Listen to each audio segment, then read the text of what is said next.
Everything's alright.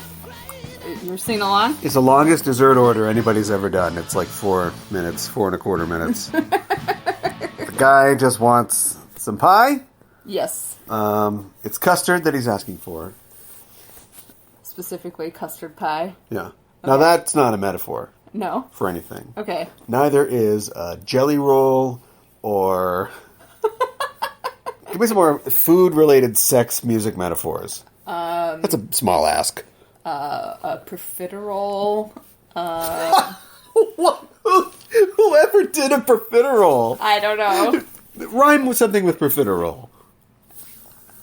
Casserole. Yeah, something else with roll. Yeah. Cinnamon roll. The Concords already did it. Yeah. An Eau Claire? I don't know. Is it Magic Stick? Is a Magic Stick? Does he... Or no, he's going to the candy shop? 50 Cent has a song... Yeah. About a candy shop and about a magic stick. Okay. A lot of food sex for late 50 Cent. Or let's say mid. I'm sure he's still around somewhere. Yeah, absolutely. I don't know. Aren't there like penny candies? Sure. Now I'm mixing money into it too. Yeah. None of this makes any sense. No. Honey Pie, the Beatles. Yes. I don't know, like the 6 foot long bubble gum, whatever. Are you all right? Yeah. You're holding good. your head like you hit it really hard. No, I'm good. You mean like fruit by the foot or something? No, it's Bubble tape. Bubble tape. Bubble That's tape. what it was. Yes. Bubble tape. Strip of your bubble tape. Tear off a piece of that bubble tape. Somebody's done bubble gum, right? Bubble gum is like... Probably. Why is this how we're starting? I don't, This is our 314th show, which Yes. is, I mean, it's nerdy. I just thought it seemed like pie. Yeah, absolutely. So... Gotta go with that. But custard pie, I guess. I guess, yeah. Have you had a custard pie? Yeah, I think so. It was like a custard cream type Yeah, thing? yeah. Okay. Like, chess pie is like a custard pie. Oh, okay. Yeah, but we So- like our desserts with a little more, like, texture and consistency. I guess. Totally. But I mean, isn't like key lime pie, isn't that kind of like Yeah, a or sweet custardy potato pie, or yeah. Yeah. Pumpkin out of the can. Yes. Ooh. Just comes out. Mm-hmm. Oh, you like that? I like pumpkin pie. Horrifying. I don't even... Okay, so we got that done. I talked about the pie. Done. Oh, boy. I'm exhausted. Yeah? Yep. Me too. With reason. Yes. Because we have moved house. Yes. Moved the studio. Yes. Which is why we're kind of recording on the fly. And my arm's going to get tired holding this phone up. But sounds probably okay. But yeah, but that's what we're doing. And it's like a reboot of sorts. It is. It is like a reboot of sorts. It's like a new chapter. It's like we're going back. Yes. And looking at it and reevaluating and kind of rebooting the whole thing. Mm-hmm. It's just enough trope with more lens flares, right? Yes. Less philosophizing. Yes. An errant titty or two. Oh my goodness. Well, I mean, look, we'll all come out in the wash. No bad ideas. Right. Then when we're done brainstorming, we cross out the bad ideas, and Yes. we've got right. Okay, so maybe not that, but yeah, I mean that's the plan. Yes, that is the plan. We are going to be designing our new studio, plotting where everything goes. I don't know. It's not together just yet. No, of course we just moved. So If you've ever worked in theater, you know that often the stage is left with a ghost light. Yes. Which is one solitary light, generally. Yes. A bulb. A bulb. And it's not practical in any way. Just No. a bare bulb that's often left on stage. yes, Real world, ostensibly, possibly because if you need to get somewhere on the stage when it's dark and you can't fire up the house lights or Right. because they're somewhere else, right, you don't fall and break your neck because there is a 5-foot drop right, on one side of this thing. right. But what's the real story? The real story behind the ghost light? Yeah. Isn't it like there so like if there are any ghosts they're like attracted to it or something like that? The ghosts of moths? Ghost moth. Ghost moth. That sounds Thursday like a horror on film. CW, the CW. Especially how much I Drop hate the Moss. Yeah. No, it's for ghosts. Yeah. Every theater's supposed to have a ghost. Yeah, exactly. Dun, dun, dun, dun, dun, dun. Phantom of the Opera? Yeah, for sure. If you're going to have a Phantom of the Opera, you're going to have a boogin of the junior high auditorium. Or something. Yeah. Think it through. Babadook of... A Babadook of the SeaWorld tank. Yeah. Shamu's a performer. Sure, yeah.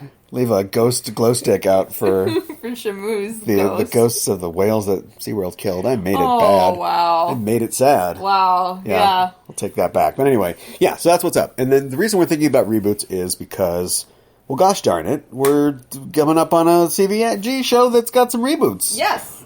The theme of CONvergence this year, CONvergence 2019, which if you don't know, I'll be able to say now you know after I tell you, is the theme is reboots. It is the next celebration. Yes. Every year there's a theme. This theme is very important because it basically, the show is going to be different this year. Mm-hmm. Different but the same. Yes. That makes sense. Yeah. I can hold both those thoughts in my head. Yeah. So, we're going to be in a new space. That's the big difference. It's going to be at the Hyatt Regency downtown. Well, people can just look it up. In Minneapolis. Yeah. So it's a bigger space than what we're used to. And is that true? I think it is true. I think it's just more spread out. Oh. Is it like your blood vessels, where if you took all your blood vessels out, I don't recommend it, and you put them end to end, they'd go to the moon or something like that? Because to me, there are such big open, even though you can't access a lot of the, the fly space that took over theater, like, in CONvergence, the old hotel, it just feels like it was bigger. It feels like it took you a while to walk across it. You now feel you have like to the old hotel was bigger than the new hotel. Well, but the thing about square footage is like, okay, so like I went to a party one time in a condo. Okay. What was? Oh, there's more story? Yeah. Oh, I better make something up. No, and the fun part of the story is that it was owned by a guy who was a poker player. He was like a online poker player, and he was really good, and he made millions on it. Like, he was worth millions. And he was 23? 22, maybe. Okay. I shouldn't have been at this party. I was too old. And he had a condo, but it was like $1.5 million condo, and it was all... But I won't tell you where it is, but you've driven by it in Minneapolis. Sure. Or where it is. But it was like a Nautilus shell. It was like 8 floors, or like sort of half floors, all stacked on top of each other, filled with pachinko machines and pinball machines and pool tables, because he's 22 years old. He's a millionaire. Right. And it just was like, it's cool, but it felt kind of weird because it was all stacked on top of each other. But I suppose if you laid it all end to end, it had more square feet than 3 of my apartments. Sure, right. We went to a party at a condo place. I don't. Maybe it's the same. Maybe it's a different place. I don't know. But we'll never know. It was like one room linked to another room, and like one room was like set up like it was a Twilight Zone, like the episode. Oh, you're talking about. Yeah. Where it was like the Twilight Zone where they all have the pig faces and like Great story. Yeah, I know. But there was like rooms, and there were different rooms, and there were themes, and like there was like one room you could only get to if you like went through this crawl space, and like yeah, and there was a band playing. Yeah. We were not cool enough to be at that party. No, we were not cool enough to be at that party. That's absolutely correct. It was fun, though. Yeah, so what were we talking about? Oh, yeah. There'll be a band at CONvergence. Yeah. Yeah, the Double Clicks will be there. Yeah. And a bunch of guests will be there. And as usual, we're providing coverage from the show floor. We'll have a fan table there. Mm-hmm. So if you're going to be at CONvergence, and tickets are still available. Yes. In the Twin Cities, this 4th of July weekend, come to the fan table area. Will be set up there at a fan table. We'll be giving out prizes. Mm-hmm. We'll be interviewing guests at the show there, and come say hi and come mess with us. Get some party favors because it's a celebration. That's right. It is a celebration. It's a better word than bitches for bitches. Witches. Sure, witches. Yeah. You're gonna give up at witches. Isn't Rick James kind of done? Are we done with Rick James? I guess we are. All right. So anyway, I'm gonna try to do some news. Okay. But the phone that we're recording this on might not be able to do two things at once. So we're gonna try to figure that out. So you're gonna hit this button, and if we lose you, we'll be back. Okay. Are we still going? I hope we're still Does going. anybody know? Does anybody know? Who can tell us? That reminds me of like the Daria's friend Jane's Trent's band, like they are like singing, does anybody know why we're here, or something like that. Does anybody know what she's talking about? From Daria, the TV show Daria. No, I never really watched Daria all that much. Oh, I loved that. What was the other show that was also on with Daria? There was another cartoon show. I like that one better. I don't know. I'll take my answer off the air. You like that one better, huh? Oh, all right, man, well, I love Daria. Daria. She watched Six Sad World and all that stuff. Oh, God. Okay, so let's just do it this way. Okay. I bet we're still live, right? I hope so. God only knows. So, ready? Yeah, I'm ready. Flash! Great. It looks like Final Fantasy XIV is going to get a TV show from the crew that worked on The Expanse. Oh, cool. Is it going to be live action then? Well, you'll have to pay a monthly fee to watch it. Oh, no. And, no, I don't know. I mean, it's, Final Fantasy XIV is the online one. Oh, okay. The MMO. Okay. Right? All right. I'm guessing yes. I'm guessing you are correct. Why did I do this? I don't know. Yeah, it's an MMO. Okay. You have to grind before you can see the next episode. Get to a higher level. No. Okay. I think this sounds cool. What do you think? It's, well, like I said, it's produced by this production company called Hive Mind. Okay. And so they've worked on The Expanse, and they're also developing the new Witcher show, too. Oh, okay. Sure. So, two questions. One, any other video games you're looking to draw into your little collective here, Hive Mind? Yeah, right. And two, where's an Expanse video game? That is a very good question. Hard sci-fi, real-world physics. Yeah. I guess it's just called Eve. Yeah. Well, I guess so. Then get with the people from Eve, CCP or whatever, and, you let them work out the licensing and then make like a real-world solar system. Yeah, that'd be really cool. All right. I wouldn't play it, though. I'd be terrible at it, but it sounds cool. Believe in yourself. Yeah, okay. Okay, looks like the Hellraiser television series is coming together here. Oh, okay. Like, how much coming together? Coming together so much that the producer, or one of the producers of Ready Player One, Dan Farah, is looking to bring it to the small screen. Okay. Now, what I want to know is, what are we looking at here? Yeah, Are we looking at Friday the 13th, the series? Yeah, I don't know. Or what was the Freddy one? Nightmare Diner or whatever it was? Oh my gosh, right? That sounds terrifying. No, it was terrible. Was it? Yes. Okay. It's like, how like sometimes The Outer Limits was like the knockoff Twilight Zone? Yes. Especially in the 80s? Yeah. This is like the knockoff Outer Limits. Okay. But with like, his fingers are eating each other, oh my goodness. Or something. What was the show with the Crypt Keeper called again? Tales from the Crypt? Tales from the Crypt, that's it. Yeah, I used to watch that. It looks like you'll have a slaying time tonight. Yeah, everything was like a joke. Everything. Yeah. It's a good day to pie. Yeah. That sort of thing? Yes. Melissa McCarthy is in talks to play Ursula in the unstoppable, inevitable live-action Little Mermaid, Aquaman 2. Yeah, right? Didn't we see this already? Wasn't it called Aquaman? Yeah. Mm-hmm. I heard about that. Sheldon has a machine gun. Oh my goodness. I think that's exciting. I think she'd have fun with that. Is she a singer? I didn't know she was a singer. She must be though, right? Or is that separate? I don't know. Okay. Maybe. All right. Yeah, maybe. All right.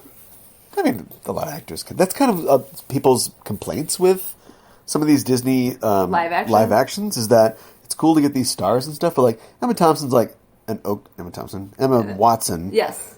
Emma Thompson is probably an amazing singer. Yeah. Emma Watson's like, she's fine. She's okay. But she's not Jodie, what's her name? You know, she's not like one of the classic like voice performers and singers that they were in the old Disney movies. Right. So, did Joan, what's her name?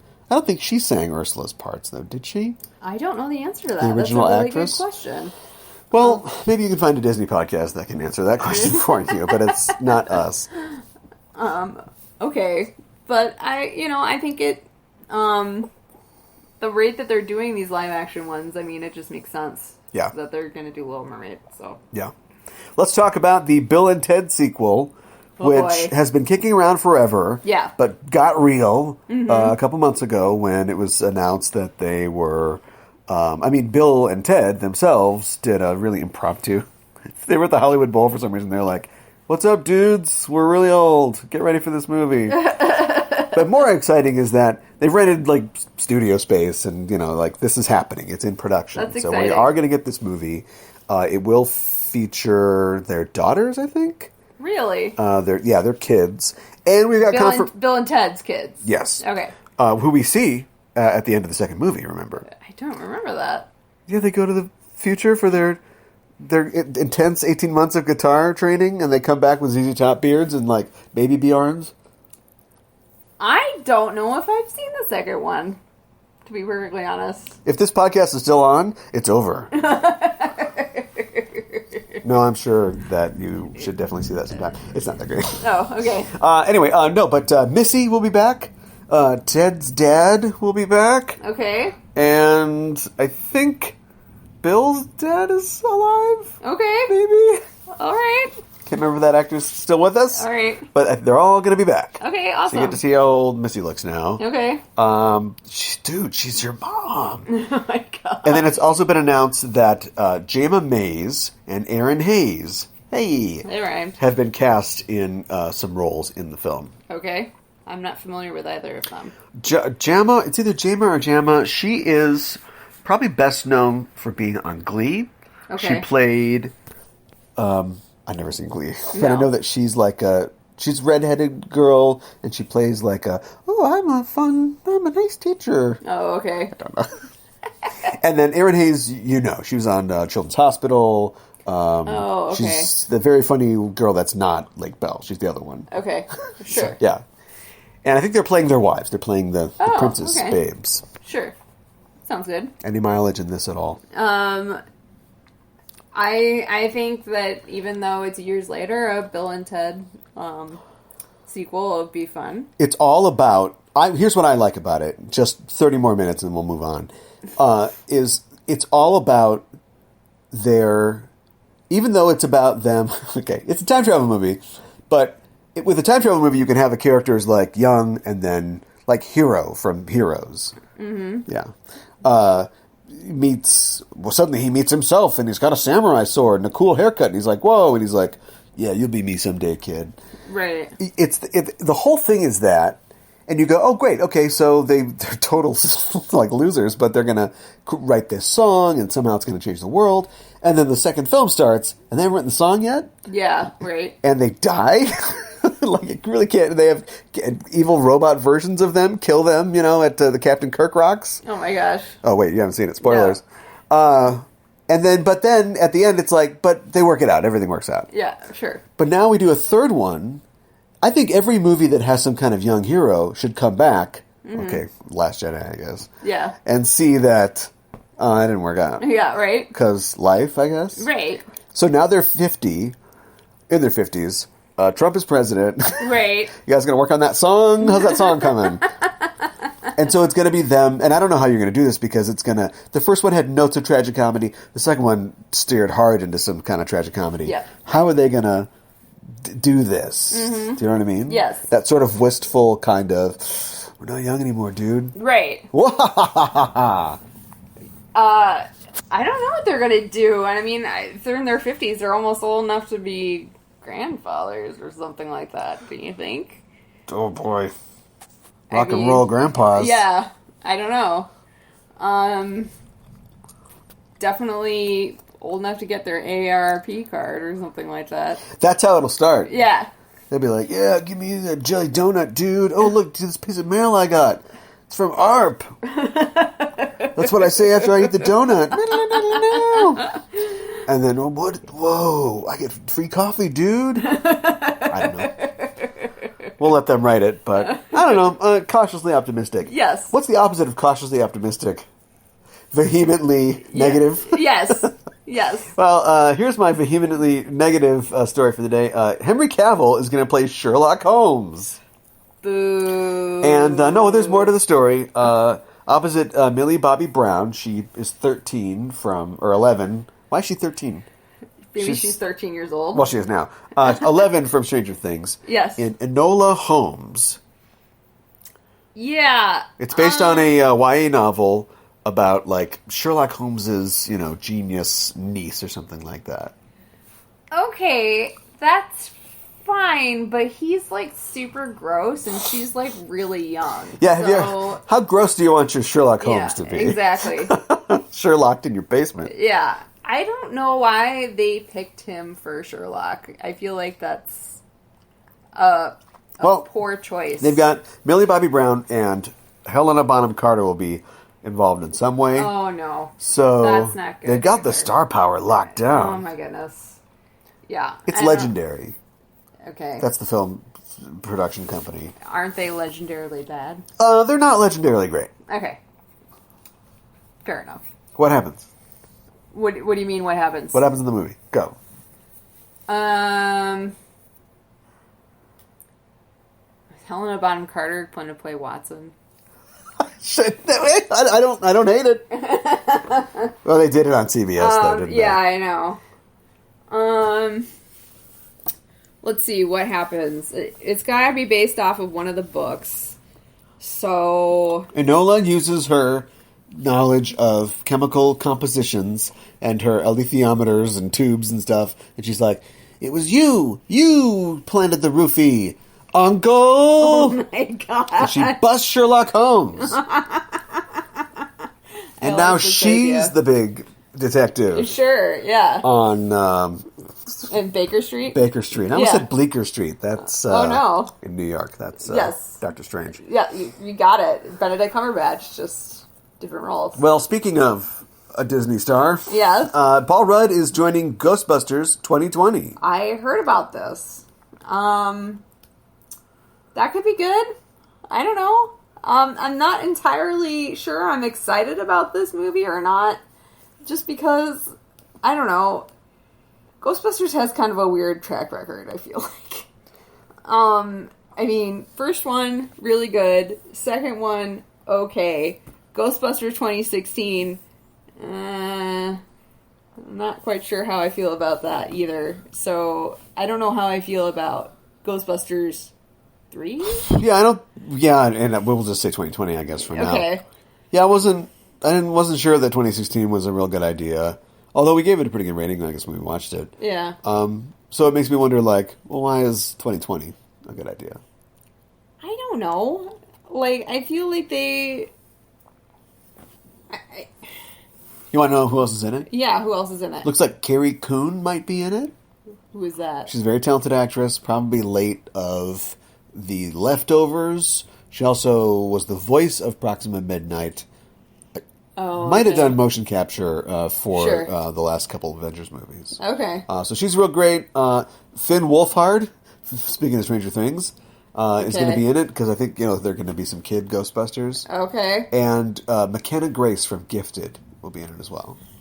Okay. So we're assembling a interesting team. Yeah. Of people, but it's just like when Paul Rudd's in it, it becomes a Paul Rudd movie, right? And a comedy. Are we saying that Paul? Well, it's Ghostbusters. It's Ghostbusters, yeah. Are we saying is Paul Rudd the new Bill Murray? That's what I need to know. I don't feel like he is, but I mean, I do think Paul Rudd is really funny. I like Paul Rudd. I don't know, man. Speaking of being 50. Yeah, I know, right? He, Clueless was so long ago, and, people forget, Clueless, Romeo and Juliet was long ago. Yeah, I know. Well, those films were some of his first, films. Gen X Cops 2 was a long time ago.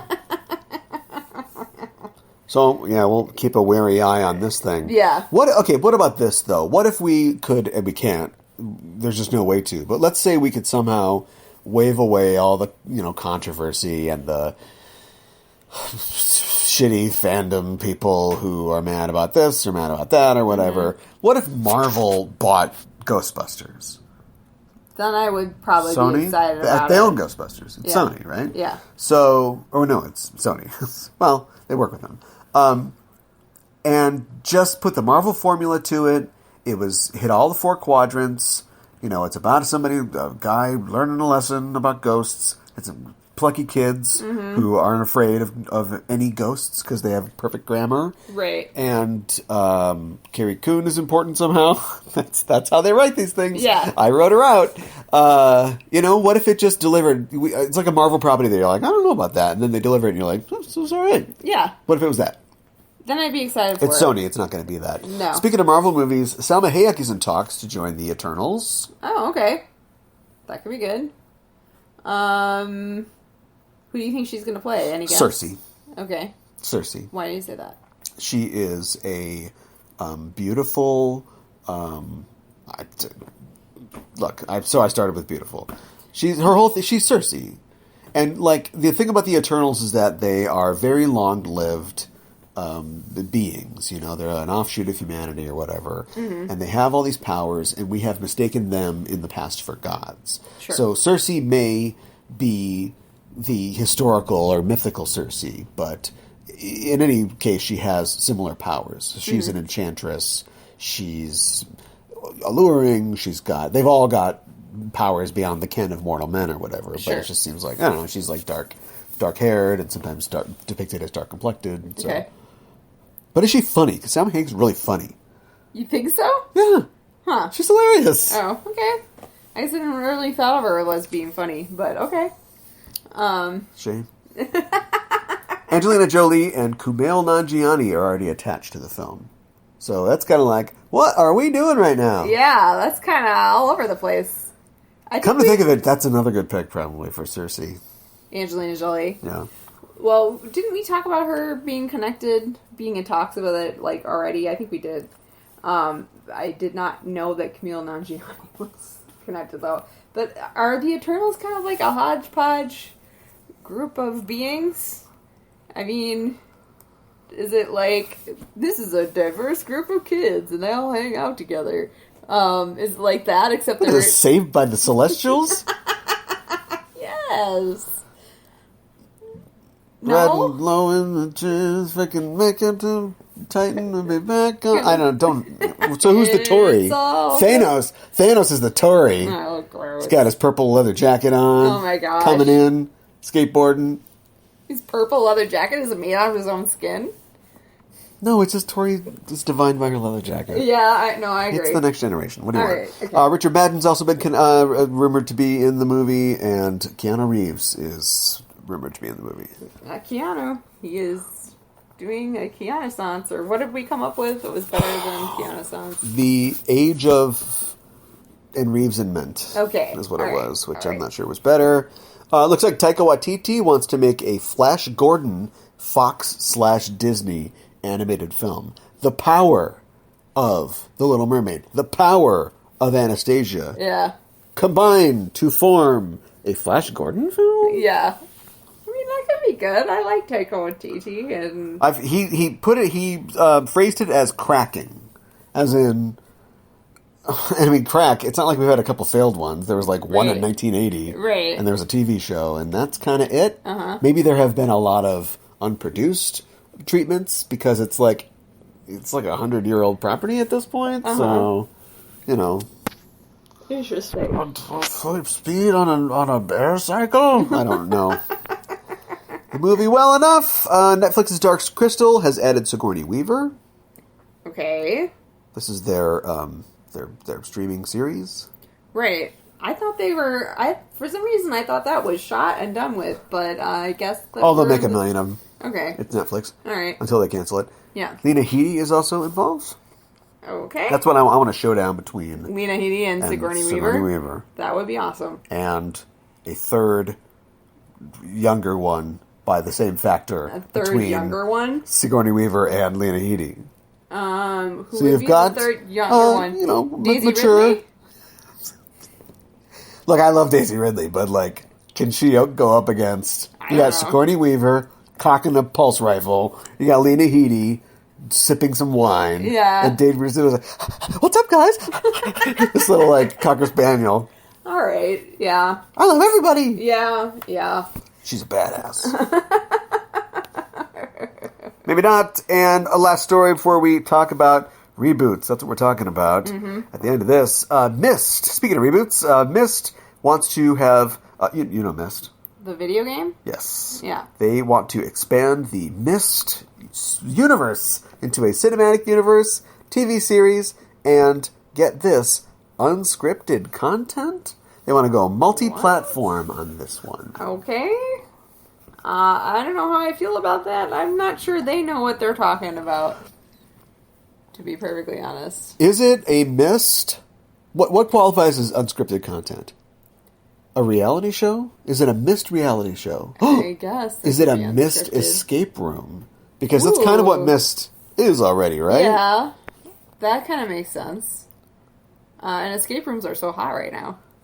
I think they're already over the hump of the height of their popularity, you think so? but okay, because now my mom knows what one is, okay, so that means they're on their way out. But yeah, they're doing okay. You can still make some money. Yeah, that makes sense to me. Otherwise, yeah, like what would a Myst like reality show look like? Why what is the unscripted content? Yeah, I know. Is it Impractical Jokers, a True TV Myst series? Right? It's like, yeah, tell him to turn the wheel. Tell him to turn the wheel. Yeah, you're gonna turn this wheel, and the wheel shoots water in his face.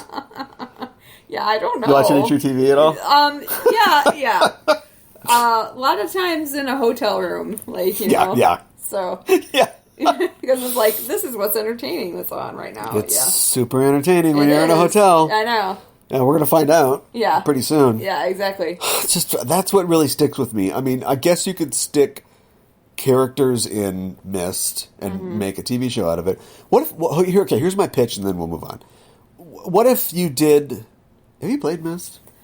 Not really. I think we had it as a video game. Like, I don't know if it came with something or if, like, my dad got a wild hair and just, with his like... Encarta CDs? Right, I almost said DVDs. Yeah, and, like, we totally had Encarta. I don't think I ever played it all the way, I don't think, because my computer, like, couldn't handle it. Because this is, like, 1993. Right. I had 64 meg of RAM or video RAM or whatever. Sure. And so whenever the full motion videos is like, oh, you put the crystal in the thing, and then it would, like... You know what I played a lot of, what was a video game, like a pinball game that you played on the computer. And... I can't remember what it was called, but I remember it was a lot of fun. That's too bad, because there was a lot of pinball games. Had a lot of fun doing that. But I think I tried Myst a couple of times and just thought it was too complicated, and I was like, this is not for me. Do you know what I played a lot? What? Jumpman. What's Jumpman? Jumpman was Super Mario before there was Super Mario. Okay. You were a little man. Mm-hmm. There was one of 50 levels or whatever. Mm-hmm. Or it's called something else... either in Japan or something else, but like, and you're a little guy. It's very simple graphics. And then every room you have to collect stuff and then also jump over a thing when things are trying to shoot you. And it's like a pattern, you know what I mean? Sure. Like there's a way to do it the right way. Yeah. And I just like, that's why I'm here today talking into this phone, is because, you know, when I was young, our parents had friends that were richer than we were. And we'd go to their house, and they would stay upstairs and talk about stuff. And then me and, their kid would go down and play Jumpman. And I'd have to be dragged away from the screen to go home, because I just loved trying to figure out all the Jumpman stuff. Sure. That's a great story. Yeah, well... Well, if they don't follow this up, it'll be a missed opportunity. Oh, ready for custard pie. I'm scared to do custard pie. We don't have any bumpers here. No, we don't. Custard pie. All right, let's talk about reboots. Yes, let's. Why reboots? Why reboots? What is the deal with the reboots and the Jello pudding pop? Oh, we can't do that anymore. What is the deal with the reboots? Why do they reboot stuff? Because I think once was enough. Yeah, well, I think that people think, oh, well, it made a lot of money the first time around, so let's redo it. But the best reboots are movies or TV shows that did okay and were maybe like a good idea, but weren't executed really well. Are spin-offs reboots? That is something we can debate. I think a spin-off is like its own like Xena to your Hercules. Right. Or like Frasier to your Cheers. I think it's I'm listening. Yeah. I think it's a different animal. Animal Farm reboot. Yeah, there you go. I think a reboot is this is the original, and we are taking the idea of the original and we are making it better? Question mark? Or changing it somehow. How are they different than remakes? Like Guadagnino's Suspiria compared to Argento's Suspiria. Is that a reboot? I almost think it is a reboot. But I think maybe that's debatable. I have presented it for debate. So, yeah. I think that a remake is a reboot. That's what I think. Yeah. But like a sequel is not like the same thing, because that's just what comes next. And right. So, but to reboot, are you? So, if you remake, so I would take issue with that. I would think that a remake. I don't know. Maybe you're right. Let me continue to be argumentative. I think a remake, the idea is to do it again your way, and a reboot. And I don't want to claim that all reboots are cynical.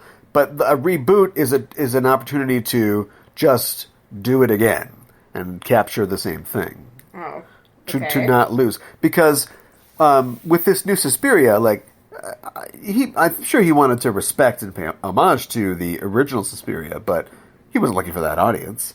He wasn't looking for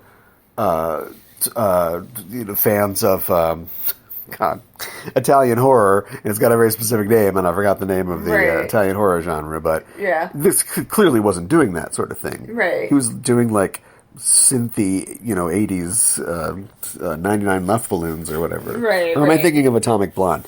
Why is East Germany so hot right now? I don't know. I guess maybe it's been... Are we rebooting the 80s? Yeah, I was going to say, maybe it's been a long enough time since the walls come down that it's not controversial anymore. Stories about walls are popular? Right. Oh, boy. Jericho, the remake. Possibly all that stuff is true. So then what makes a good reboot? And we'll leave that question on the table of whether a remake is a reboot. I think what makes a good reboot is it takes the original story idea and it makes it better. To Ghostbusters 2016. No, I wasn't going to say that. Oh, okay, sorry. But that would be that is a reboot, because they're like in that one they pretended like the original didn't happen, didn't they? They pretended. Yeah. Right. So that would be a reboot. Yeah. I would... Is Creed a reboot of the Rocky series? Because Creed is technically a sequel by some measure, because it takes place within the world, and Rocky's an old guy in it. Right. But it is literally like them trying to go, well, it's just another down on his luck young fighter who just needs a chance, to go for it. And then he literally fights a Russian guy in the second one because they couldn't wait till the fourth one. I almost would say that... I don't think they're that great. I almost would say that it's like a sequel because... All right. Because you have the Rocky character in all the films. So, that's kind of what I would say about that. All right. But it was successful. Well, that's true. So, I mean, I guess maybe if you think of it as a reboot, then it would be a successful reboot. What about these films that are sequels, ostensibly, but they basically just do the thing that they are a sequel to over again? Oh, like Nightmare on Elm Street sort of thing? Do you mean like the new Nightmare on Elm Street? Or New Nightmare? Well, I'm not like the second one. I was thinking of something like The Force Awakens, which I enjoyed mightily, but many people said, you just did Star Wars. I mean, that's just Star Wars. That's true. That is like poetry. Yeah. It did rhyme. Yeah, right. You were right. Right. Or like Blade Runner 2049 is supposed to be a sequel to the original Blade Runner, but it's really just, what if another guy who was probably a replicant had a trench coat and was running around doing stuff? Well, that's true. And it's kind of a reboot. It is kind of a reboot. And it's a reboot specifically, and I mean cynically, not necessarily in a negative way, I just mean like in a, looking to the future way. They really wanted a 2050, didn't they? Yeah, but it doesn't look like we're going to get it. No. I would argue a good reboot is Batman Begins. Because we had, other Batman films. Or Batman versus Superman. Yeah. I don't really like that film, but sure. Made a lot of money. I think they... Christian Bale made a really good Batman, and they started the story over again, so it's the origin story. Dressing people up like the Waynes, and we shot them. Right, because you have to do that. But, I would argue that's a good reboot. Is every new actor that's James Bond in a reboot of James Bond? That's a really good question, because... Thank you. I don't know if they're in a reboot I'm not talking about, like, the continuity of the Bond universe, whether it's just a man with a code name. I'm just saying... Right. It's the same franchise. Right. It's the same producers. It's a family that's been doing it for over 50 years. But you really are saying, this ain't the old guy. You really are rebooting the franchise. No, that's true. Even though nothing has really changed. No, that's very true. I'm going to say a lot of true things. So you say some true stuff. I think another good reboot, and this might not be a very popular opinion, but I think the... Sailor Moon Chris... Oh, sorry, go ahead. I was going to say Judge Dredd, the Judge Dredd film with Carl Urban. I think that was a really fun film. Fun. Well, and very dark. But I think he portrayed the character really well, and maybe even better than Stallone. Better than Stallone? Yeah, maybe. Bite your tongue. Yeah. I don't know. There's things about the Stallone one I like, but yeah, Dread's probably a better movie overall. It doesn't have a spaghetti robot though. No. What makes a reboot bad? How does a reboot fail? I think a reboot fails when they can't capture the magic that the original had. Like, I would say that maybe Ghostbusters 2016 was not super successful. And They're trying to capture ghosts. Well, I know. Not magic. That's something else. I know.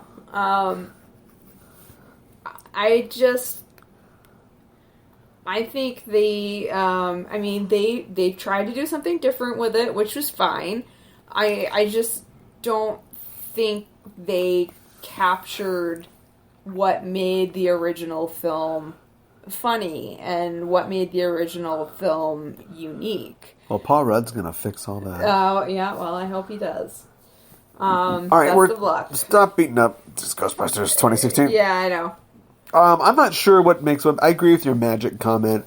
I also think that if you reboot something and nobody likes it, I guess that's more of a disease or symptom than the disease. Right. But if you change it past the point of what it can handle or be, and it doesn't not in the spirit anymore, then you've kind of failed. Yes. And I think that that's something that Star Trek has had a problem with. But it's funny because every time they make a new Star Trek property, people go, that's not like the old one. But then it turns out to be really beloved. Like, people hated DS9 when it came out. Yeah. And then some of the same people, 20 years later, are like, it's the best show ever. It's the best show that's ever been on ever. Well, we just watched the documentary not that long ago. Yes. And yeah, we talked about that. There were a lot of people that seemed to feel that way. Yes. Yeah. See, what I wanted them to do in the doc is they read all those nasty comments. Do it, cowards. Track those people down. Right. And see what they think now. Yeah. No, I like your idea. Shoot them into space. Yeah. And so I've been thinking a lot about the Star Trek 2009 reboot movie recently. Yeah. Mainly because I'll be doing a live panel, which everyone is welcome to at 5 o'clock on Friday in Greenway FG. 5 o'clock? So 5 o'clock. 5 o'clock, We'll be giving away prizes. Yep. And a great panel of guests. Be a part of a live episode of Enterprising Individuals.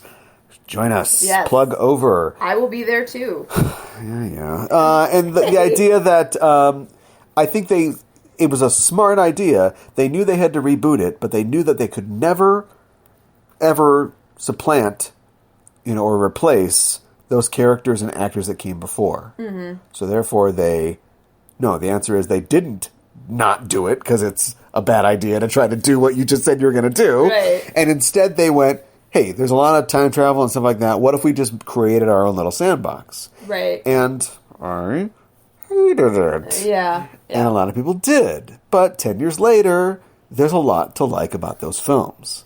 And I'm much kinder to them now. Yes. I still would rather watch Spock talk about the Voyager orifice for 10 minutes than watch a super laser battle against Admiral Robocop.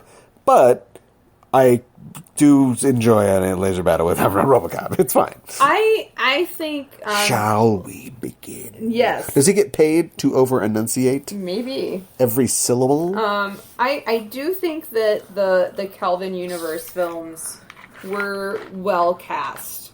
I think that, for rebooting the characters, I think that they did a pretty good job.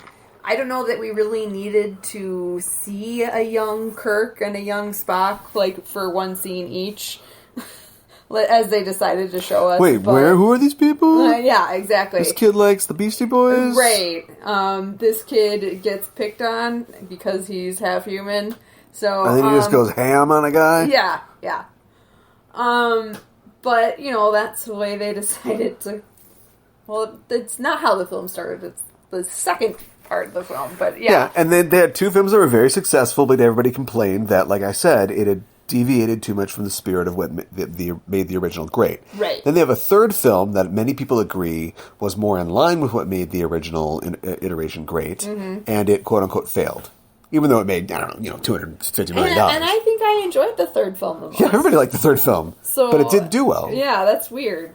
It's weird that it didn't do well. It is weird. I think that also, if you want to hurt your audience, a reboot is not good. If you want to hurt your audience? Who wants to hurt their audience? Hideaki Anno. Okay. If you know about, come on, Neon Genesis Evangelion. Yes. Right? Mm-hmm. What many people, even though it's a